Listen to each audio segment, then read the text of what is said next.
गौमाता ही बचा सकती है इस धरती को उन्नत गौसेवा आयोग अध्यक्ष का 2 दिवसीय आजमगढ़ द्वारा गौ आधारित प्राकृतिक कृषि, जड़ मुक्त भोजन और सतत विकास की दिशा में ऐतिहासिक कदम उत्तर प्रदेश गौसेवा आयोग के माननीय अध्यक्ष श्री श्याम बिहारी गुप्ता जी ने 6 से 7 मार्च 2025 को आजमगढ़ का दौरा किया। इस दौरान उन्होंने गौ आधारित प्राकृतिक कृषि, जैविक उद्योग, स्टार्टअप्स और जड़ मुक्त भोजन को बढ़ावा देने के अपने संकल्प को दोहराया। उन्होंने हर खेत गोवंश, मेड़ पर पेड़, हर थाली में जड़मुक्त भोजन के सिद्धांत को मजबूत करते हुए उत्तर प्रदेश के सतत ग्रामीण विकास मॉडल पर जोर दिया। 6 मार्च 2025 श्री कृष्ण गौशाला भ्रमण एवं गौ सेवकों का सम्मान। श्री श्याम बिहारी गुप्ता जी ने आजमगढ़ के श्री कृष्ण गौशाला का दौरा किया, जहां 64 निराश्रित गोवंश की सेवा की जा रही है।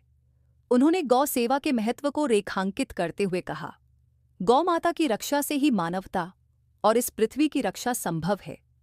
जड़मुक्त भोजन और प्राकृतिक कृषि के लिए गोवंश का संरक्षण अत्यंत आवश्यक है। मुख्य कार्यक्रम एवं घोषणाएं। प्राकृतिक किसानों एवं गौ सेवकों का सम्मान। जमीनी स्तर पर कार्य कर रहे गौ सेवकों और प्राकृतिक किसानों को सम्मानित किया गया। गौ आधारित प्राकृतिक चिकित्सा पर विशेष चर्चा। डॉ.आर.बी. प्रजापति ग्राम मिर्जापुर ब्लॉक पलहनी आजमगढ़ द्वारा गौमूत्र और पंचगव्य चिकित्सा पर किए जा रहे शोध की सराहना की गई। गौवंश बायोगैस एवं जैविक खाद उद्योग। हर खेत में गोवंश आधारित बायोगैस और जैविक खाद को बढ़ावा देने पर विशेष जोर दिया गया। हर हाथ काम, हर थाली में जड़मुक्त भोजन।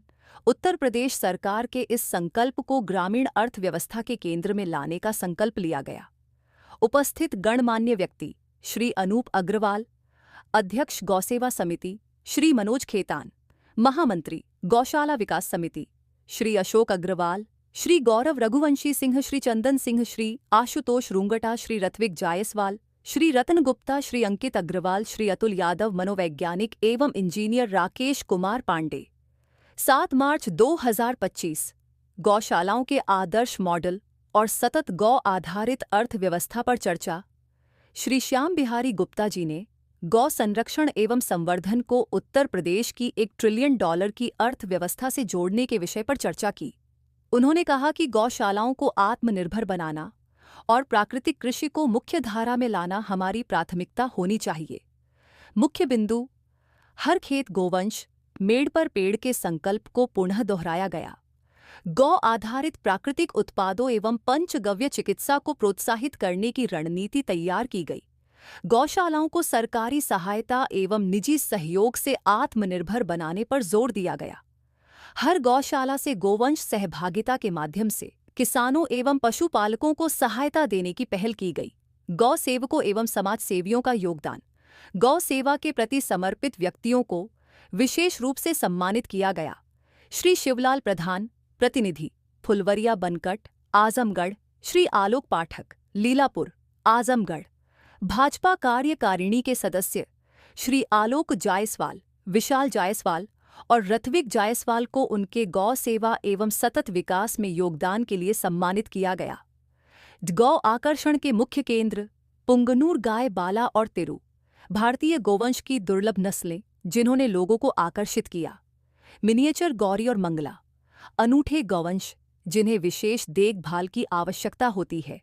गिर गायों का संरक्षण, 50 गिर गायों और 2 नंदी के विशेष संरक्षण की योजना बनाई गई।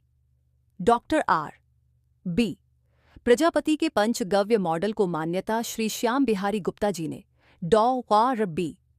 प्रजापति द्वारा गौमूत्र और आयुर्वेदिक औषधियों के विकास के लिए किए जा रहे कार्यों की सराहना की।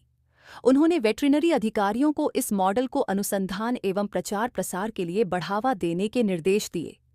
निष्कर्ष, गौ आधारित प्राकृतिक कृषि ही भारत के सतत विकास की नींव बन सकती है।